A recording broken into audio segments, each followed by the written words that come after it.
Hayotda hech narsa tasodifan yuz bermaydi. Har qanday sinov, har qanday yo'qotish, har qanday kechikish barchasi siz uchun eng yaxshisi ekanligi uchun shunday sodir bo'lmoqda. Ba'zan biz katta orzularimizga yetishamiz, lekin u bizga kutilgan baxtni olib kelmaydi.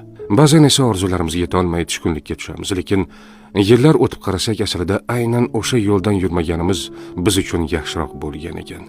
Balki siz hozir sabr qilib turgan og'ir kunlaringiz ertangi baxtingiz uchun zarur bo'lgandir. Ba'zan biz boylikni yo'qotamiz, toki chinakam boylik pulda emasligini tushunishimiz uchun.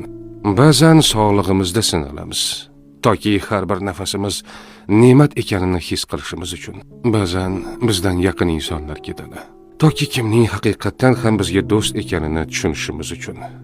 Ba'zan yo'limiz berkitiladi, toki biz aslida yomon yo'ldan ketayotganimizni tushunib, to'g'ri yo'lga burilishimiz uchun.